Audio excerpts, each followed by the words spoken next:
তো একটা ওয়েবসাইট বানাইতে গেলে বা একটা ওয়েবসাইটের কাজ শুরু করতে গেলে বা একটা প্রজেক্টের কাজ শুরু করতে গেলে প্রথমে আমাদের সেই প্রজেক্ট বা সেই ওয়েবসাইটের জন্য বেসিক যে কাজগুলো করতে হয়, বেসিক যে সেটআপটা করতে হয়, সেগুলো কিন্তু আমরা এর আগের ভিডিওতে কমপ্লিট করে ফেলছি।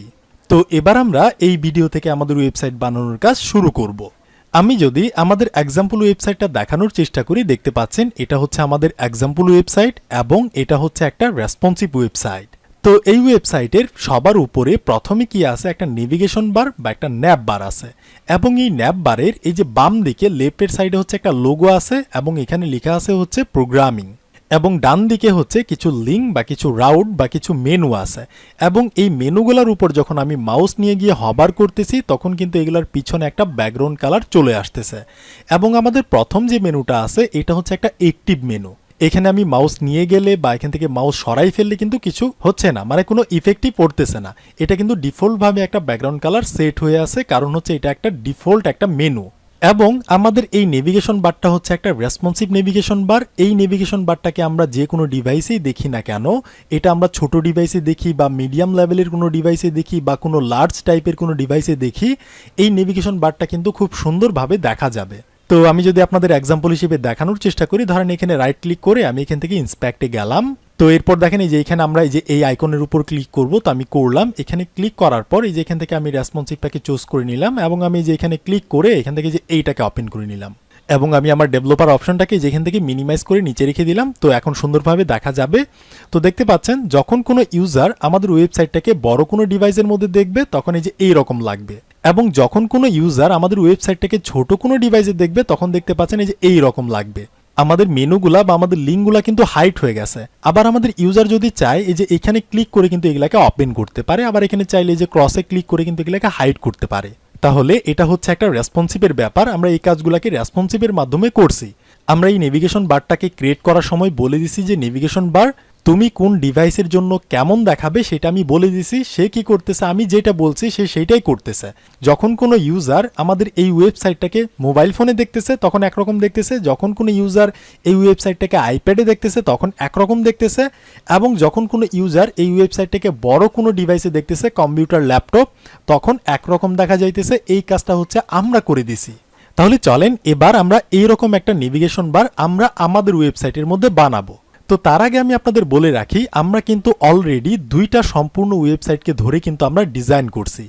আমরা দুইটা ওয়েবসাইটের মধ্যেই একটা করে নেভিগেশন বার কিন্তু ক্রিয়েট করছি।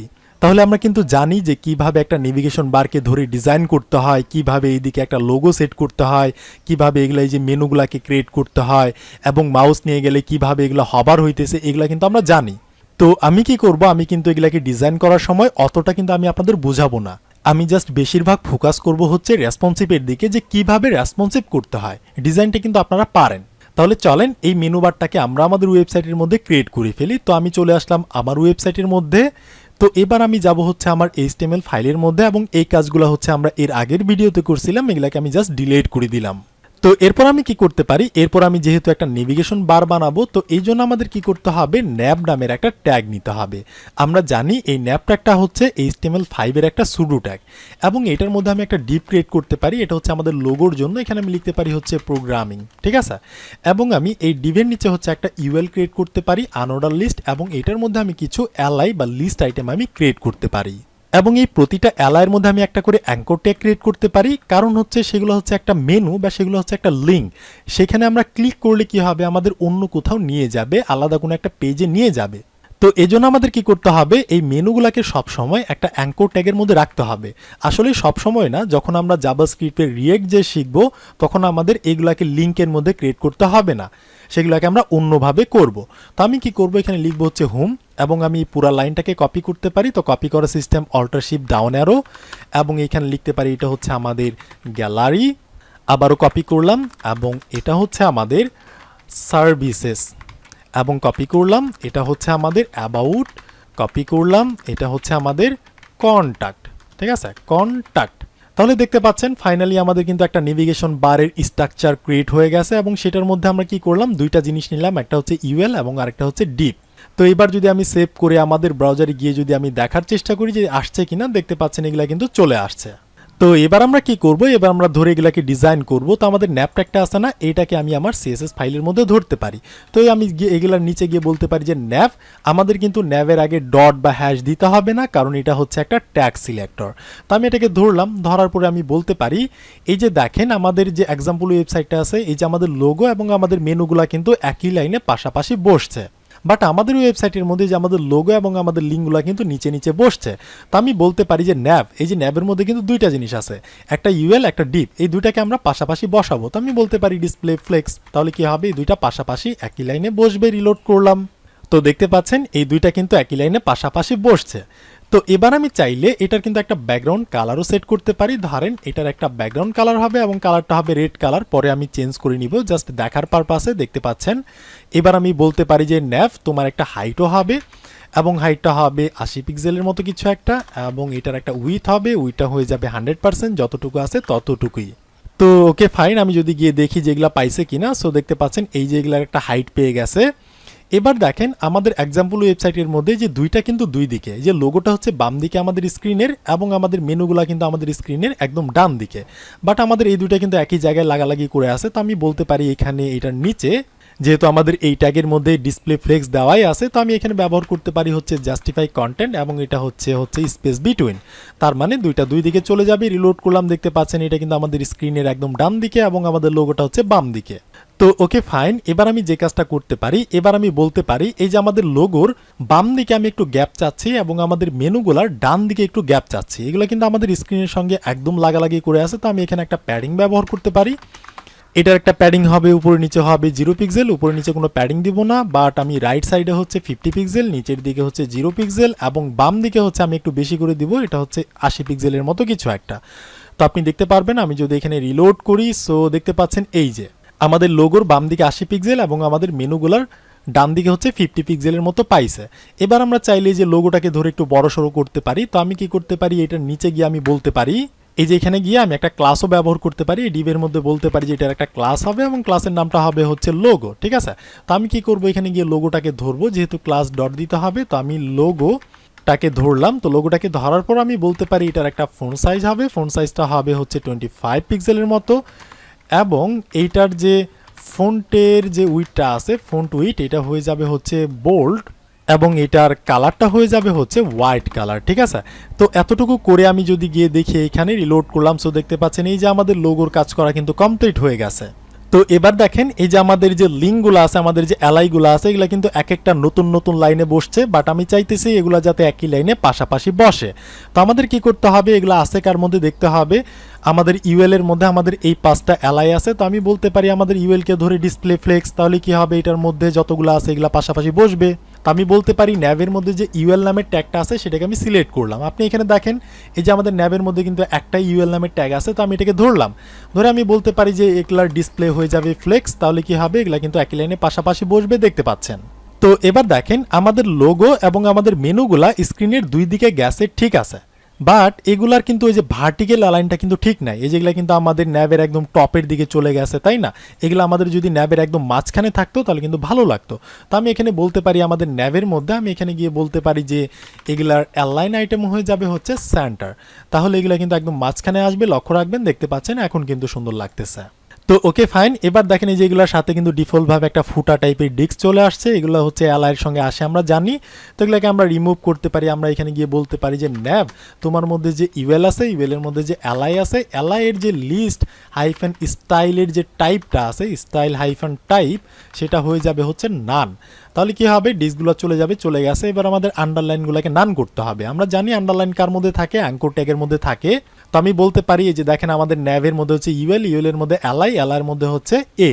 তো এইবার আমি সিএসএস এর মধ্যে এইভাবে বলতে পারি যে ন্যাভ তোমার মধ্যে যে ইউএল আছে, ইউএলের মধ্যে যে অ্যালাই আছে, অ্যালাইয়ের মধ্যে যে অ্যাঙ্কর ট্যাগ আছে, এইটার টেক্সট ডেকোরেশন হয়ে যাবে হচ্ছে নান, যাতে করে আন্ডারলাইনগুলো চলে যায়। রিলোড করলাম, চলে গেছে। এবার আমি এখানে আরও কিছু করতে পারি। ধরেন আমি বলতে পারি যে প্রতিটা যে অ্যাঙ্কর ট্যাগের মধ্যে যে টেক্সটগুলো আছে এগুলোর ফন্ট সাইজ বড় হবে, ধরেন 18 পিক্সেলের মতো কিছু একটা হবে। এবং আমি বলতে পারি যে এগুলার ফন্টের যে উইডটা আছে, ফন্ট উইড, এগুলো হয়ে যাবে হচ্ছে বোল্ড।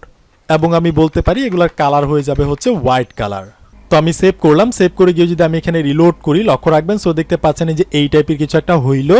বাট আমাদের প্রতিটা যে মেনু আছে এগুলো কিন্তু একে অপরের সঙ্গে কিন্তু লাগালাগি করে আছে। আমি চাইলে এগুলোর মাঝখানে কিন্তু একটু করে গ্যাপও দিতে পারি। আমি এখানে বলতে পারি যে এগুলোর প্রতিটার মাঝখানে একটু করে প্যাডিং হবে।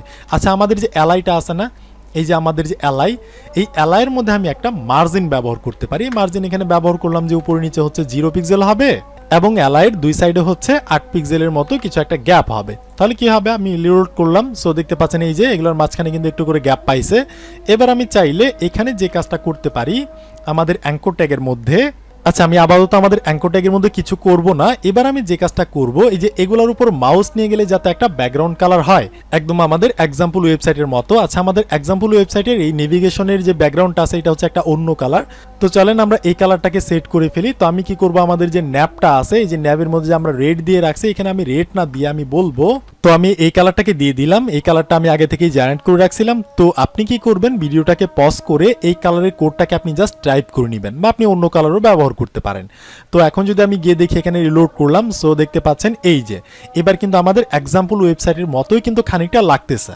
এবার আমরা বলবো প্রতিটা মেনুর উপর যখন আমরা মাউস নিয়ে যাব তখন যাতে এটার একটা ব্যাকগ্রাউন্ড কালার সেট হয়। তো এই জন্য আমি কি করতে পারি, এই জন্য আমি যে কাজটা করতে পারি, আমি এইখানে এটার নিচে আমি বলতে পারি যে ন্যাভ, তোমার মধ্যে যে ইউএল আছে, ইউএল এর মধ্যে যে এলআই আছে, এলআই এর মধ্যে যে অ্যাঙ্কর ট্যাগ আছে, এই অ্যাঙ্কর ট্যাগের উপর যদি কেউ মাউস নিয়ে গিয়ে হবার করে তখন তুমি কি করবা। তো তখন তুমি কি করবা, তখন তুমি এগুলার একটা ব্যাকগ্রাউন্ড কালার সেট করবা এবং ব্যাকগ্রাউন্ড কালারটা হচ্ছে এই যে এই কালারটা হবা, ঠিক আছে। তো এই কালারটাকে দিয়ে যদি আমি রিলোড করে এখানে মাউস নিয়ে যাব সো দেখতে পাচ্ছেন এই যে এগুলার কিন্তু একটা ব্যাকগ্রাউন্ড কালার পাইতেছে। বাট এই ব্যাকগ্রাউন্ড কালারটা কিন্তু আমাদের টেক্সটের একদম এরিয়ার সঙ্গে কিন্তু লাগালাগি করে আছে।